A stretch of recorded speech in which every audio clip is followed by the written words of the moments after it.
Ang very reason hello everyone. So the very reason nga nung akong gi-hide ang link sa kanang Google Meet kay last week manggod o katong previous pagid nga week ang recorded kay dili man mapunta sa ako at mapunta sa inyong classmate mo nang akong hide, then I'll just be sending kuha na lang sending link para are na ko makuha ang recording. So kuan, how's your kuan pre-midterms? Pre-mid chicken ra tagkom lagi mo score. Murag ang nahagdong adto kay kuan ra man mga tulor siguro nahagdong. Oh, kinsa may naay clarification sa ilang score sa pre-mid.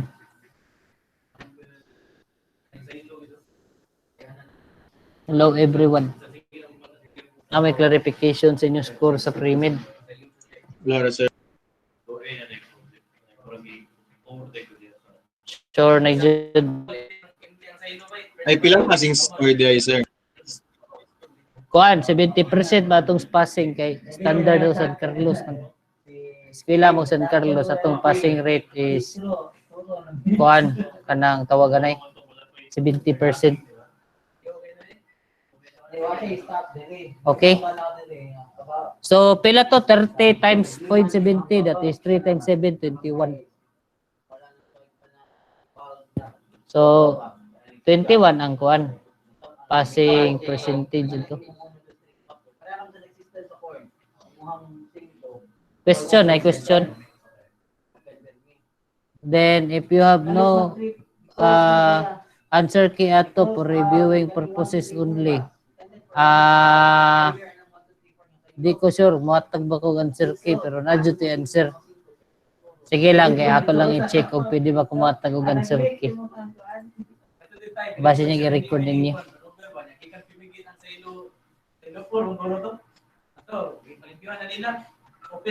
Wait a minute, kinag-set up ko sa akong tablet para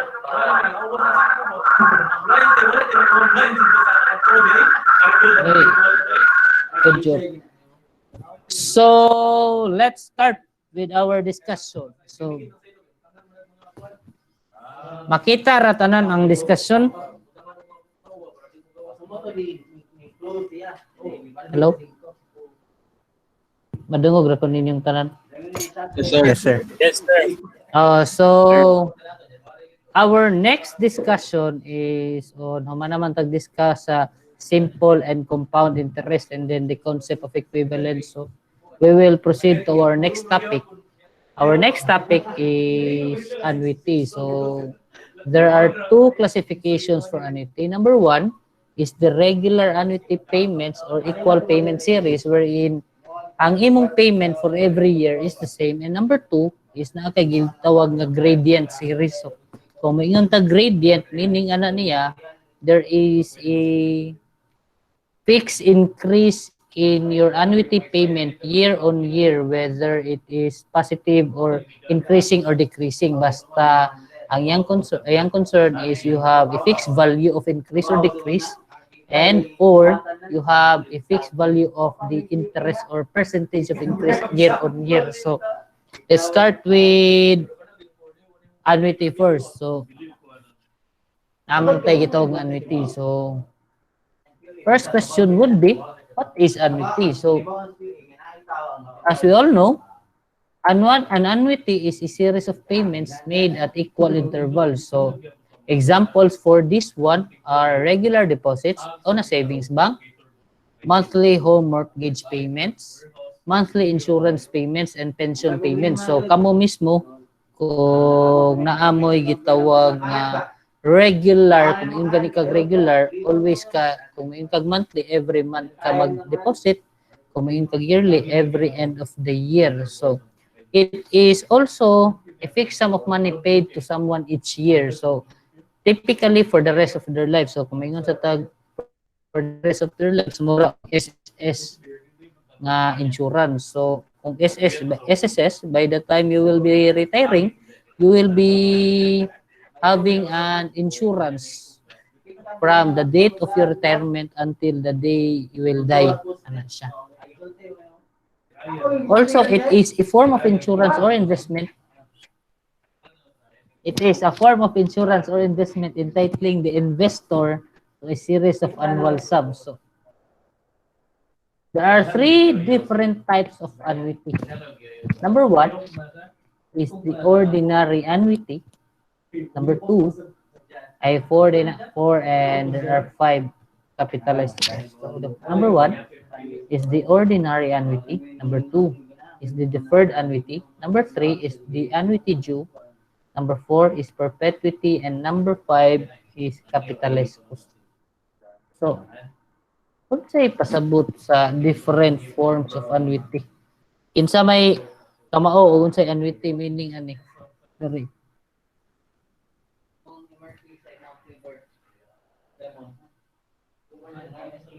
So, kung mayon kag ordinary annuity,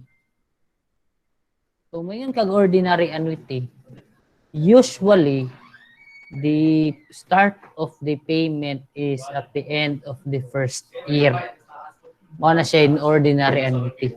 Ano man, ang buot pasabot ng ordinary annuity, mangutang gani ka karon, dili gyud ka mobayad daan sa karon sa imong utang or first payment. It's your first payment should be at the end of the first period sa. So kung makita na ninyo, your first payment should be at the end of the first period or first payment nimo. Na. So an ordinary annuity is basically it can be defined on the following equation. You can see through the PowerPoint how the formula was generated. Diba, kung yun kag annuity, future payment is equal to, kaning first is n minus 1, kani siyang kana. And then, ang kaning n minus 2, kani sa dandere, and etc. So, summing it up, ang imuhang may tabo ng equation for an annuity is equivalent to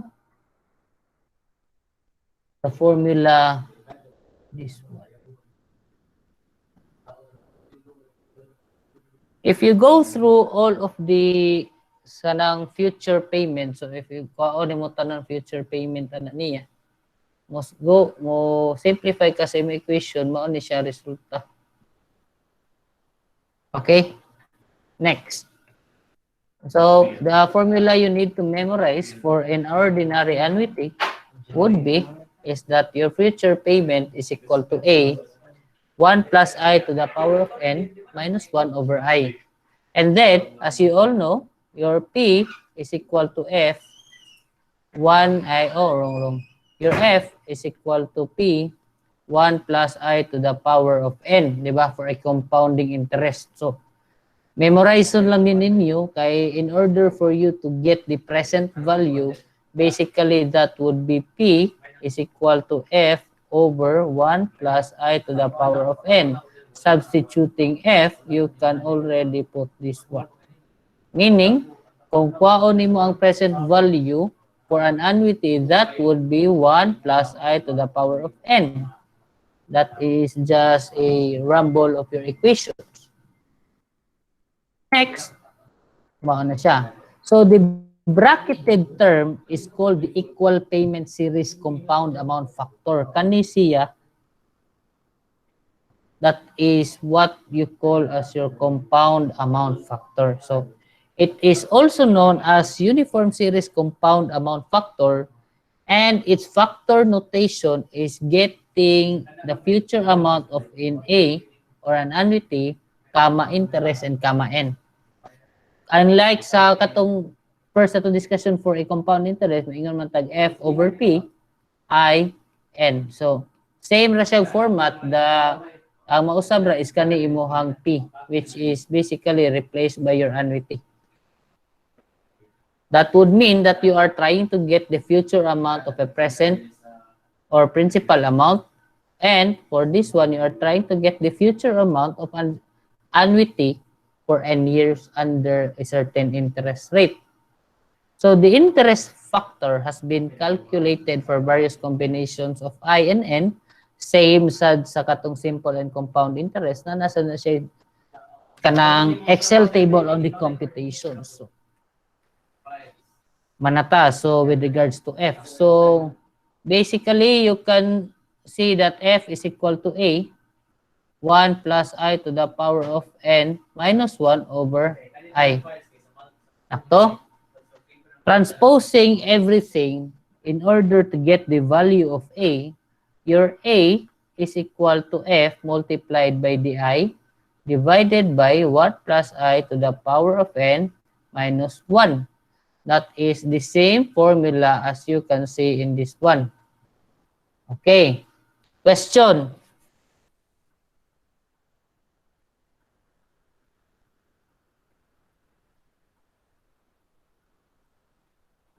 Walay question? Sir. I'll proceed. So the term within the brackets kana imong gitawag nga kaning red is what you call as the equal payment series sinking fund factor. So ngano makaingon ka nga sinking fund? Ngano ang imong annuity mao na siya imuhang gitawag nga gibayad nimo every period, which would tell you makita nimo nga mura ka ga sinking fund og bayad sa imuhang future amount. Okay?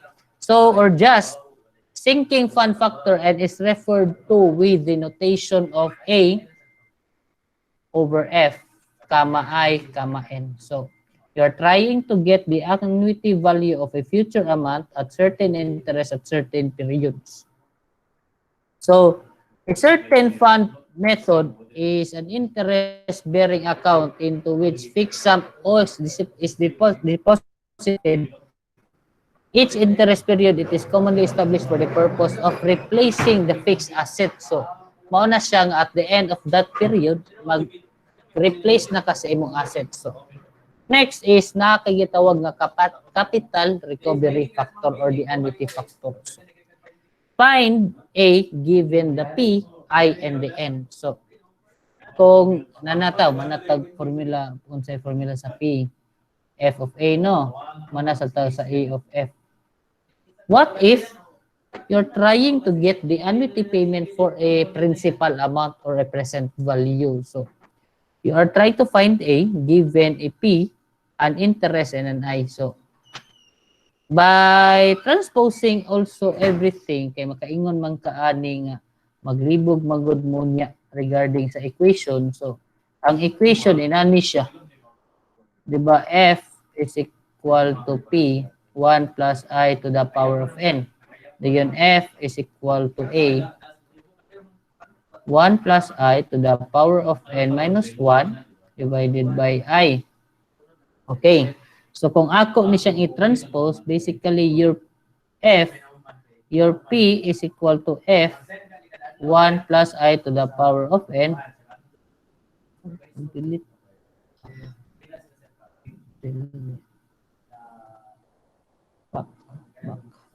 So, ato ikuan ha, your F is equal to P, 1 plus I to the power of N. So, kung mayroon kagwaon nimo ang present value, meaning your P is equal to F over 1 plus I to the power of N. And then, may tabo, kung F is equal to this one, that would mean that your P is equal to A, 1 plus I to the power of N minus 1 divided by I divided by 1 plus I to the power of N. So meaning your A, getting the equation of A, that would be P times I times 1 plus I to the power of N divided by 1 plus I to the power of N minus 1. So this equation is equal to that one. Sakto, dili. Sakto or right or wrong? Everyone. ito. So, ako lang na i-proceed na. So, example number 1. Suppose you make an annual contribution of 5,000 to your savings account yearly. Accounts earn an interest rate of 6,000 annually. How much can we withdraw at the end of and the end of 5 years? So, money mong cash flow. Jeep. Lugos kong bagdi. So, kung makita ninyo na kay every year nga 5,000, 6% imong interest rate o niya 5 years. Ang ipangutan na, unsa ang pangutan na everyone? Kuha ang calculator. I'll proceed. So, makita ninyo sa upper right corner is the equation. So, first, let's try to put or write what are the given. So, A is equal to pila? 5,000. Your I, pila ang I? That is 6%.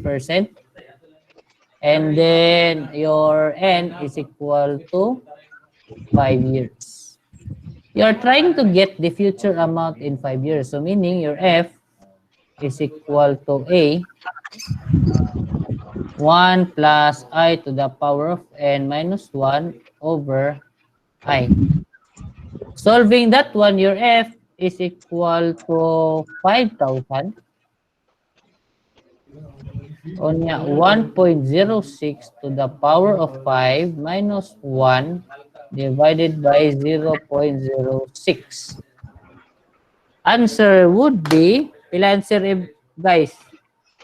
0.5 minus 1 divided by 0.06 times 5,000. The answer is 28,185.46. Any question? If you have no question, then I will be proceeding. Oh, pangutana, kinawag ko bi. Oh, may pangutana ni mga bata. 25, oh, nakakuha si Abigail Obado. Kamao gini sa Abigail. I'll proceed. So, annuity due. So, an annuity due, kung may kag annuity, ang regular or ordinary annuity, mag-start ka at the start after the first period. No? Kung may sa kag annuity due, it is an annuity for which the cash flow occurs at the beginning of each period. So, but pasabot ana niya, nga imbis anhi ka diri magsugod sa first period, nagsugod ka sa period 0. Mura ka o normally ang inani siya nga scenario is kana bitaw mga appliance centers nga dili mo dawat og credit cards, and then ang tendency nila mangayo sa nimo dilaan og first payment, pangayoon nimo daan, pangayoon na nila daan kinikuha nimo sa item. If you have no credit cards, mangayo na sila og kanang murag assurance ba nga mobayad ka, so first payment pala ikuha nimo sa unit, bayran nimo daan. So then the first payment basically occurs on the year 0. So ang formula sa dana niya lahi sad, that is F is equal to A 1 plus I to the power of N minus 1 over I, which is mao man siya, times mao ni imong formula sa annuity nga future amount mo, naa siya 1 plus I, na siya multiplied pag yun. So ato akong kopyahan to formula kay wa mo ko magkopyahan. So assuming we have the same problem, so naatay same problem, no? Kumingon ta og kuan, nagsugod instead nga mobayad siya on the year 1, are na siya sa kuan ni bayad year 0, pero 5 equal payments gyapon siya. But pasabot, ang gipangita nato is how much can be withdrawn at the end of 5 years. So balik. So meaning, unsa tay formula? F is equal to A 1 plus I to the power of N minus 1 over I multiplied by 1 plus I. Sakto or dele? Sakto ko, ako masayop guys. Tapos, Okay, so I'll be ko na. So F is equal to pila ang A? 5,000. O niya 1.06 to the power of 5 minus 1 divided by 0.06 multiplied by 1.06. Okay, pila yung answer?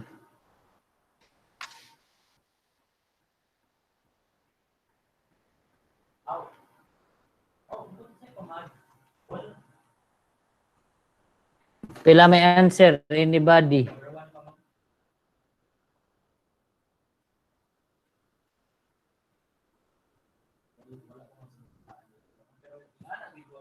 Sakto ko. yes, sir. 1.06 to the exponent. Okay, sakto. So, normally, for you to counter-check, pwede ka kani siya, pila yung bali 5 years, meaning ka 5,000. 1.06 to the power of 5 plus. Pwede mo siya tagsa-tagsaon. 1.06 to the power of kanisya 4. 5,000 na sad. 1.06 to the power of 3. Kani. 5,000 na sad. 1.06 to the power of 2. Kani. Plus 5,000. 1.06 to the power of 1. Mauni siya. This is a compound equation nga. Compound solution kanang compound interest nga equation for the solution for this one, which give you supposedly the same answer. Okay? If dili gani ka, inani mo na siya guys. Pag take na kog board exam sa UP Diliman, ibab gid ta nga daghan kitag memorization nga formula no. So in as much as possible, I try to be very efficient in memorizing formulas ba. Katong mga formulas nga tag-as kaayo unya, I can solve that one using a simple formula. Memorization ako ang simple formula. And then ara ko mag-derive padung sa taas nga equation. Compared to ang taas nga equation akong kopyahon pero me. So pag take na kog board exam, ang akong gibuhat wala ko mag-memorize sa formula sa annuity due o sa deferred annuity. I just understand na ang annuity, ordinary annuity, mag-start yun siya at the end of a year. So, mara na, ako lang gi-derive dihang equation. Bali, ang akong gi-memorize is the equation only for the ordinary annuity. And second is the simple compound interest. And then, derive na nato tanan. Next is deferred annuity. So, deferred annuity is an annuity due or it is an annuity payment still, but your first payment does not coincide with the first interest period. So, pasabot nga imbes mo bayad ka at the end of the first year niya, dili pa you do not have yet the capability to pay your loan or your payment or your amortization or annuity parot, you nahangyo ka you pay the first amount at the end of 5 years. So naa kay number of interest periods nga imbes ni ginansya ang imong giutangan, wala ka ni bayad na diha. So what happened is that for this payment, naa kay deferred payments ana nga period. So that is the deferred number of periods nga wala ka ni bayad, and then this is your deferred annuity. Diri ka gasugod og bayad. Okay? So instead of starting at this point, diri ka nagsugod. Ana siya. So the formula is P is equal to A nya quantity 1 minus 1 plus I minus N, then I 1 plus I to the power of M, mo na siya. For an annuity due, mao man na yung equation. So the problem is you have basically two forms of deferred payments annuity. You have an annuity due and you have an ordinary annuity. Ana. So, pwede siya ordinary annuity, pwede siya annuity due. Example is that mao ni imong hagkuan. Suppose you make an annual contribution of 5,000 to your savings account yearly at the start of the second year. Accounts earns an interest rate of 6% annually. How much can be withdrawn at the end of 5 years? So, kung mingon ka, you have a target. If your target lump sum at the end of 5 years is 29,876, what should be your annual contribution? Okay? Starting at the end of the second year. So, ato dara. Kung unsa tay problem, accounts earn interest. So, ato sa ikot ang given. Interest rate is equal to 6%. And then, how much can at the end of 5 years? So, on if your target lump sum is at the end of 5th year is 29,876.59, what should be your annual contribution? So, you have the first problem. First problem is, naki 5,000, pila imong value. So, let's get first the value of the F. So, F is equal to, unsa equation ani? Atong kopyahan sa nakong formula. Yes,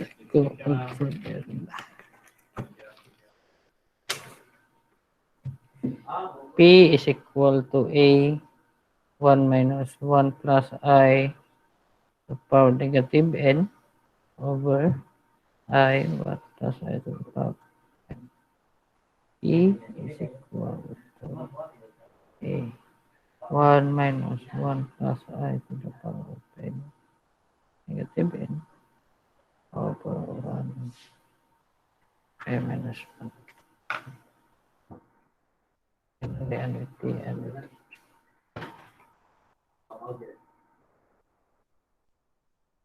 Okay, so if mag-solve ta na, buhato na to atong una-unaon nga kuan ni siya. Let's try to think that this is an ordinary annuity. So, if you'll try to think na ordinary annuity ni siya, your formula would be P is equal to A 1 minus 1 plus I to the power of negative N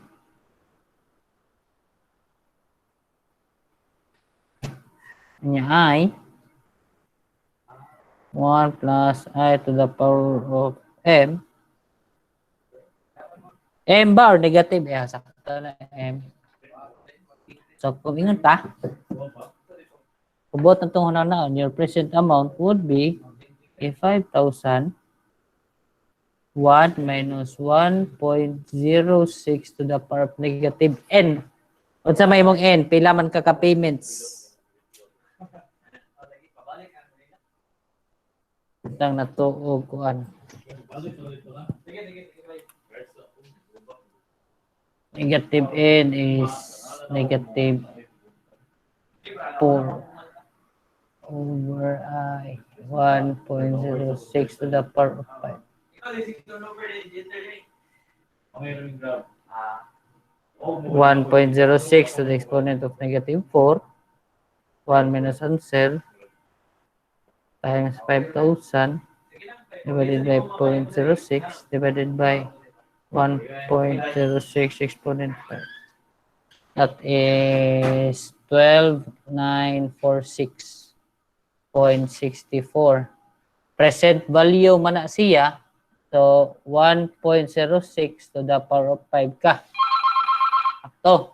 So, meaning, times 1.06 exponent 5, that is 17,325.52. Any question?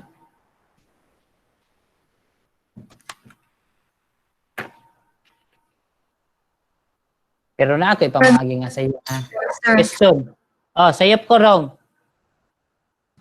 sir nga na, negative 4. Out. Negative 4 ba? Wait. Negative n man. Ano, 4 man, sir. 4 is number deferred periods mo siguro ni no? So, minus 1 rin eh. Sige lang, ako double check ha. Kung mag-solve kog manually, kung ano ko ang future value ani, this is first period is 5,000 times 1.06 power of 1 to 3. Kani siya 1 to 3 plus 5,000 times 1.06 to the power of 2. Kani plus 5,000 times 1.06 to the power of 1. Nya plus 5,000. Pila dapat ang answer? Exponent 3 times 5,000. 1.06 to the power of 3 times 5,000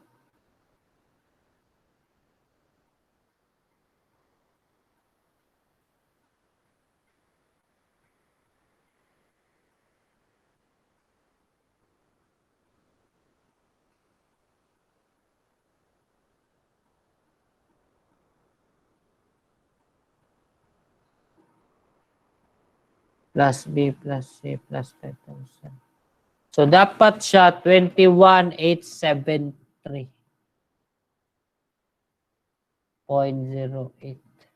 Ako sang i-double check. 1.06 to the power of negative 1. 1 minus answer 0.06.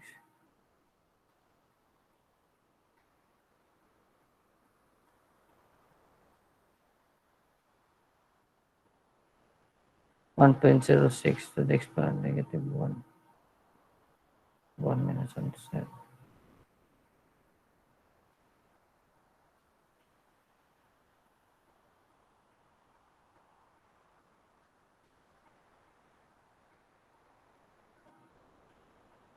Probably siguro ni. Wait, so I'll double check. The present amount is 21,873.08 divided by 1.06 exponent 5.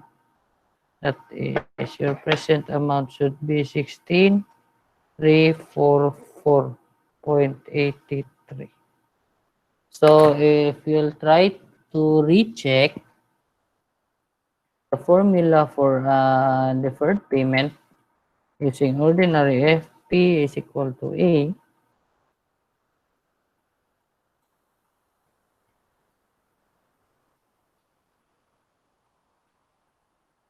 over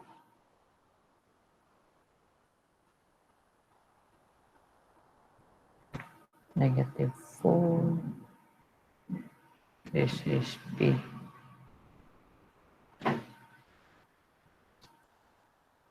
Sayop di ko kay 4 ang din. 1.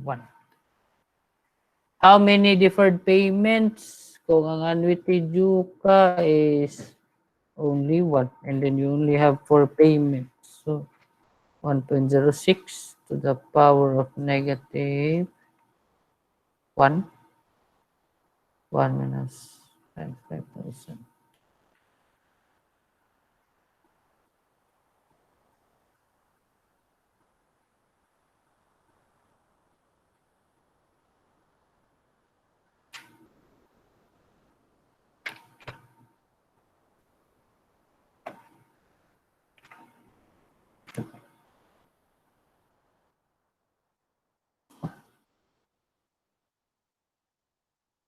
$29.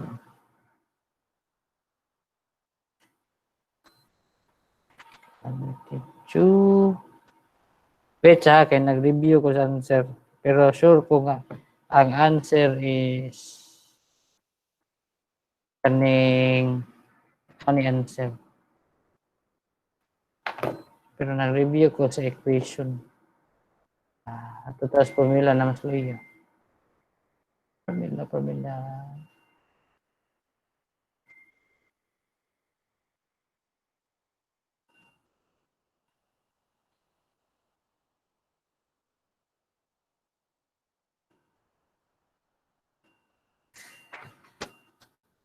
Present worth kuan.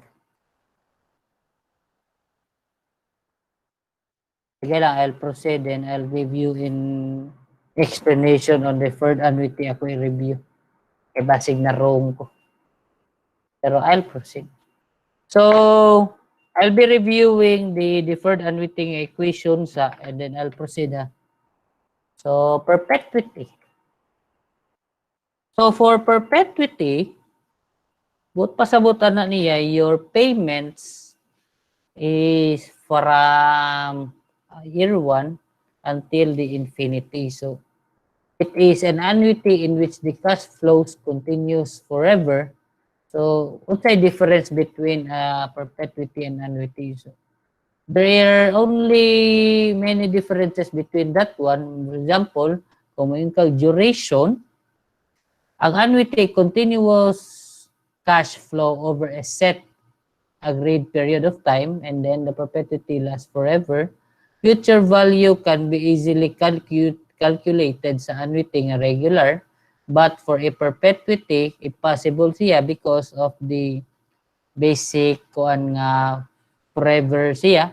Interest is compounded, magamit nimo siya ani, and then simple interest to calculate the present value. Sa common usability, financial markets ang annuity, and for perpetuity, most likely is kasagaran ani is retirement, SSS. Payments is can be received, either be received or made, and then ang imuha pong payment for a perpetuity, pwede ka one time, and then the rest is cash outs na ka. So, perpetuity is an annuity whose term is infinite, or meaning it is an annuity whose payments continue forever. So, present value of a perpetuity is that A over I. That is your annuity and etc. So, what is the present value of a 2,000 perpetuity discounted back to present at 10% interest rate? So, formula for perpetuity is that P is equal to A over I, meaning your present value is equal to 2,000, which is your perpetuity payment, over 0.10, meaning that your 2,000 divided by 0.10, that is equivalent to 20,000. So for capitalized cost, ang difference lang for capitalized cost is that it is the present worth of an investment that will last forever. So a government projects, roads, dams, bridges, and project that possesses perpetual life, kanang mga project nga sa government that is considered as a lifetime investment, ang majority ana is gamiton sa government gid nga computation. So it has an infinite analysis period. So your first discussion, or the first thing you need to do is to get the present value of all the annuity payments nga imong gi-invest sa imong gi-invest. And then let n approach to infinity. So naamang good kay sets of payments kung mag-build kag bridge mga in 3 years na kay invest in 3 years, and then after that one i-convert nimo siya into an annuity payment na nga mahog nimo for maintenance, pilay budget nimo i-save, and etc. So example is that if you try to determine the capitalized cost of an expenditure of 200,000 at time 0, 25 in years 2 through 5, and 40,000 per year from year 6 onward. So, interest rate is 12%. So, but pasabot, kung mao ni imuhang cash flow, di ba? Mao ni imong cash flow. Naa kay pila imong first 200,000. And then from year 2 until sa year 5, this is 0, 1, 2, 3, 4, 5. Ang imuhang bayad dara is pila? Anybody? That is 25,000. And then from year 6 onwards, nagbayad ka og 40,000 per year onwards until infinity na siya, for example. So we need to classify all of the kuan, kinahanglan nato kuan ang present value for all the sets of payments.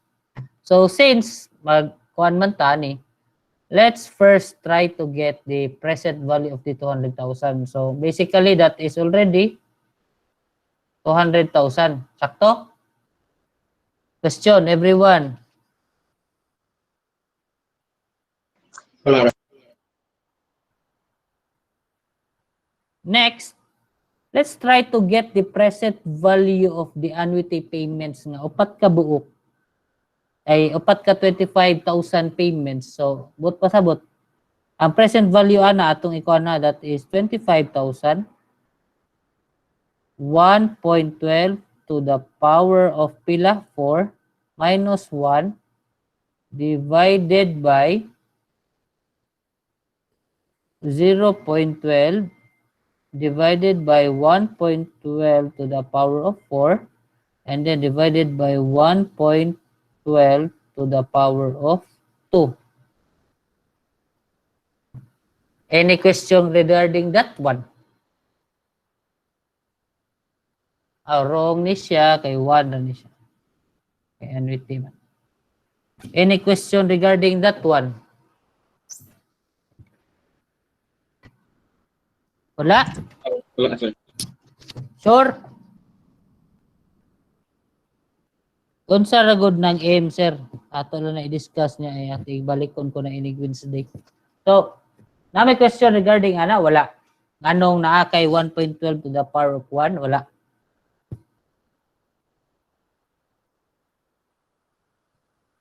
Wala. Sure ni Jud. Sige. Next. Ang kani siyang 40,000 until infinity, that is 40,000 divided by 0.12 1 over 1.12 to the power of 1, 2, 3, 4, 5. That is the present value there. So 5. Any question regarding that one? Pangutana mo ha. Unsa imong pangutana, Abigail? Tungod na sa infinity. Ngano na, sir? Wala ginas formula, sir. Naa, sir.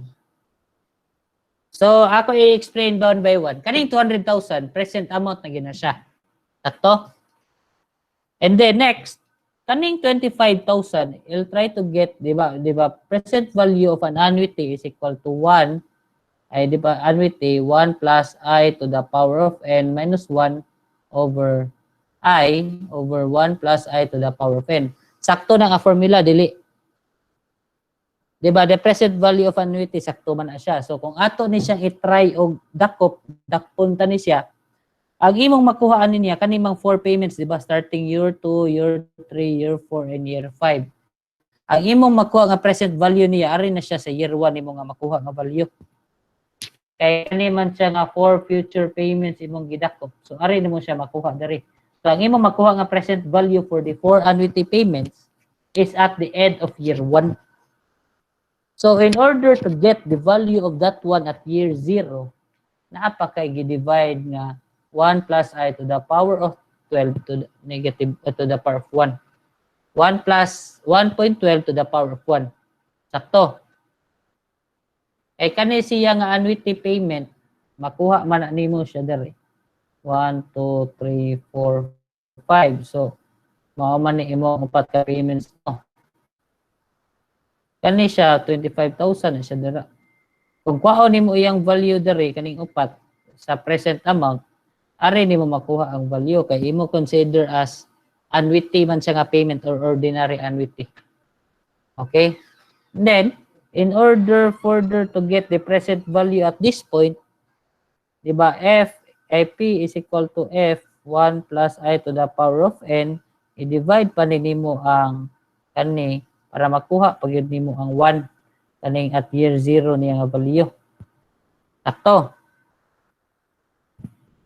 So succeedingly, kani siyang 40,000, that is what you will consider as a perpetuity payment. So, kumingon tag perpetuity, kano man siya mag-start ng perpetuity, di ba? 6 years man. So, ang perpetuity is equal to A, or the present value over is A over I. So, ang imo makuha nga present value ano niya, naa sa year 5. Okay? Kanang naa sa year 5, imo pa nang balikon. So, P over 1 plus I to the power of 5 years pa na siya, mao na ni imong value diri sa hubos. So, kani siyang 40,000, mao ni siyang present value at year 5, kuhaon pag mo siya patras. So, pila answer everybody? 1.12 to the exponent 4 minus 1 divided by 0.12 divided by 1.12 to the exponent 5. Ito yung pangita ng amigo. Wata lang. Times 25,000. That is 67,797.97. Sakto si Kuan, nakasakto ni si itawag na Raul Gugu. And then, ang value sa 40,000 divided by 0.12 divided by 1.12 to the exponent 5, that is 189,142.29. So, sakto sa ni si Ubado. So, i-add ni mo tanan, that is, the answer would be equivalent to pila? So, the total present amount sa total investment is 456,940.26.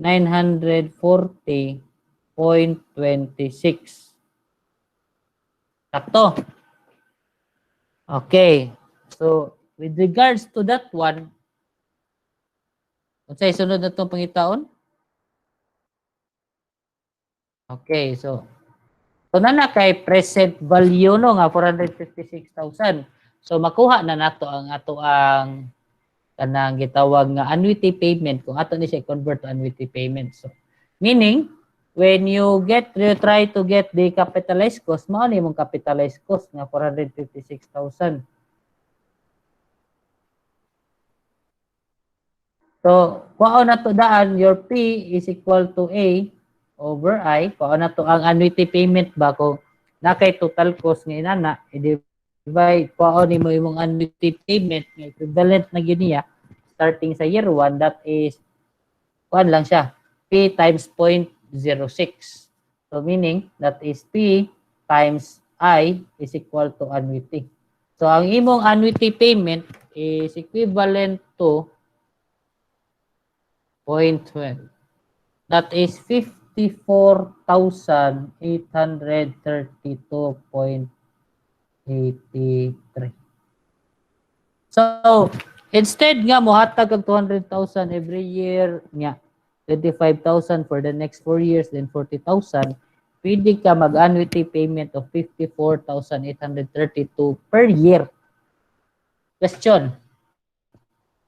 I'll proceed ha. So, pag ready mo sa inyong scientific calculator permi, basta mag-klase ta kay kuan kayo ba? Problem solving magud majority sa itong discussion. So, what is the capitalized cost of a public works project that will cost 25,000 now and will require a 2 million maintenance annually? Interest is 5%. 25 million ya, 2 million maintenance. Pilaman everyone. So, ato ikuan, that is P is equal to 25,000 now, 25 million now, plus annually, meaning that is 2 million divided by 0.12. Pila man? Your present value is 2 million divided by 0.12. That is 16 million. 16 million plus 25 million. that is equivalent to 41,666,666.67. And then, try na to ako ng capitalized cost, that is A over I, meaning that your P is equal to 41.6 M divided by 0.12. This is present month, so delete sa delete. So, meaning that is your A is equal to 41.67 million times 0.12. That is your annuity payment or equivalent would be 5 million yearly. Okay. Paspasan ninyo, good mas paspas na ako. So,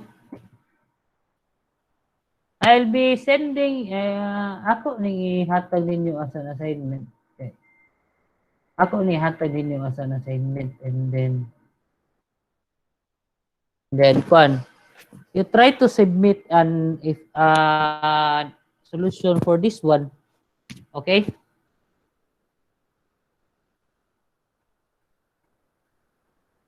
So, I'll be giving you until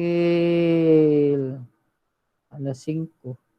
I'll be giving you until 5, and then for those who can submit the correct answer, I'll be giving you a +5 on the midterm exam.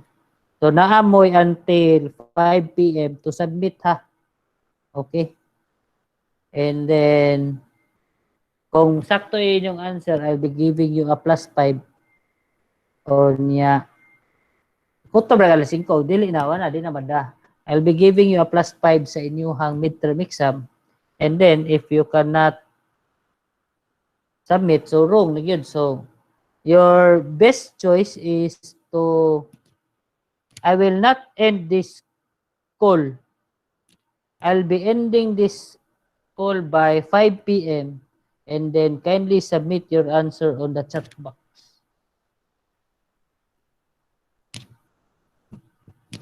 Or ganahan mo i-end ko ni ang call. Ganahan mo i-end ako ang call dahil para makafocus mo. Hello? Sir, pwede yung mga outro sa problem, sir? Here's the problem. Wait a minute.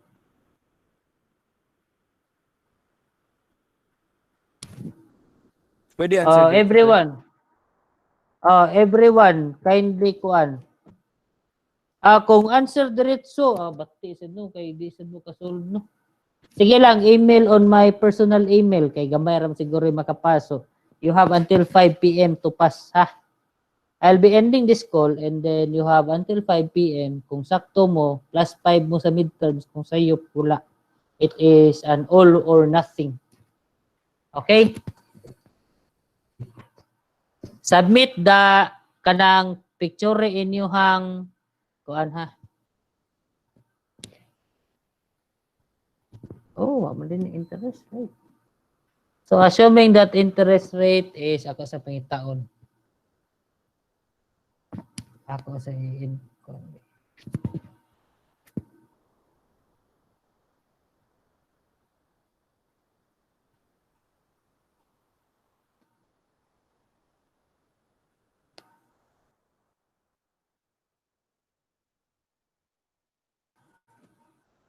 assume that interest rate is 10%.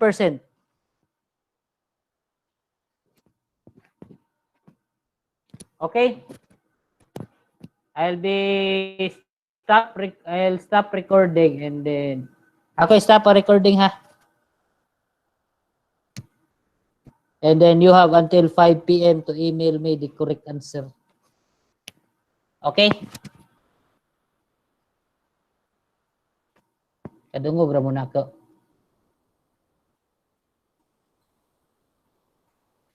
Interest rate is 5%. So, okay na, I'll end the call. Pili 10, sir. Ha? Sir, 10 or 5? Pili 10%. 10%, 10%.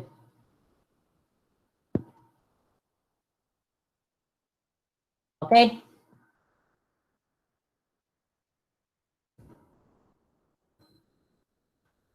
Bye! Bye, sir. Ay, siya ako. Bye, sir. Ako sa stop recording day.